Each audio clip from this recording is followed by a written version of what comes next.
শুভ সকাল। আশা করি সবাই ভালো আছেন। আমিও ভালো আছি আপনাদের দোয়ায়। আজ আবার আমার ফার্মের আপডেট ভিডিও নিয়ে আপনাদের সামনে হাজির হয়েছি। এই যে দেখুন, এখানে আমার মুরগিগুলো এবং হাঁসের বাচ্চাগুলো আছে। এখানটায় হচ্ছে আমার টাইগার মুরগিগুলো, আর একটা দেশি মুরগিও আছে এখানে। আর এটি হচ্ছে আমার সোনালী মুরগি। আর এখানটায় এগুলো হচ্ছে টাইগার মুরগির বাচ্চা, ঘরের বাচ্চা। এগুলো দেখুন কত বড় বড় হয়ে গেছে।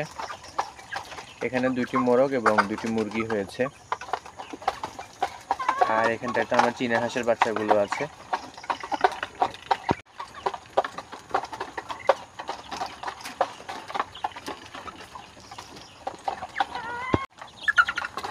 চীনা হাঁসের বাচ্চাগুলো এখন অনেকটাই বড় হয়ে গেছে।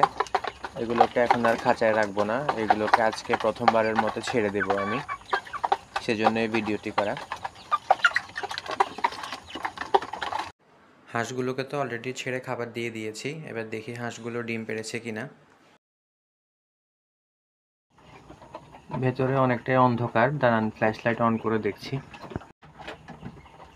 এই যে দেখুন, ভেতরে একটি ডিম দেখা যাচ্ছে।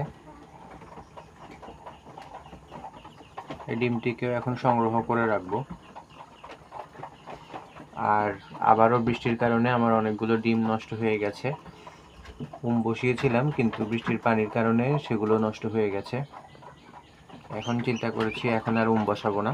যে বাচ্চাগুলো আছে এই বাচ্চাগুলো আগে বড় হোক, তারপরে আবার দেখা যাবে। এগুলোর খাওয়া প্রায় শেষ,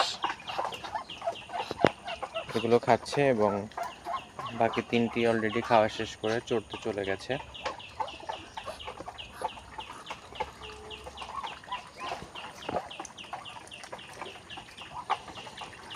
ছোটগুলোকে ছাড়ার পরে এগুলো কীরকম রিয়াকশন দেয় সেটি এখন দেখার পালা। মারামারি না করলেই হয়, মারামারি করলে তো ছেড়ে রাখতে পারবো না। আর এখানটায় হচ্ছে আমার কবুতরগুলো।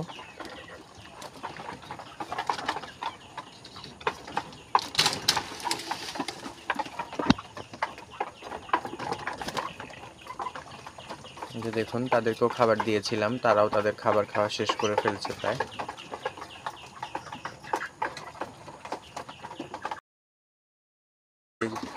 আর এখানে তো 2টি বাজরিকা পাখিও আছে আমার।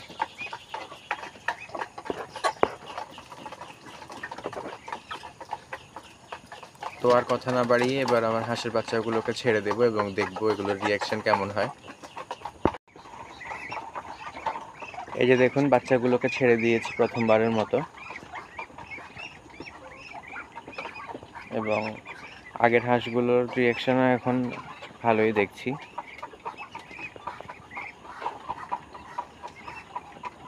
দেখি কাছে গেলে কি করে।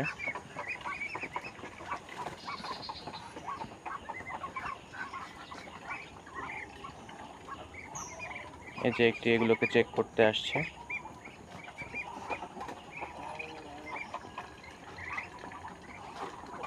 আশা করছি কোনো সমস্যা হবে না, সবগুলো মিলেমিশেই থাকতে পারবে।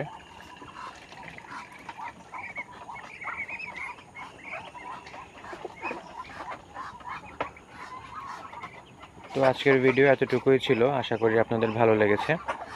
ভালো লাগলে আমার সাথে থাকবেন এবং আমার চ্যানেলটি সাবস্ক্রাইব করবেন। ধন্যবাদ।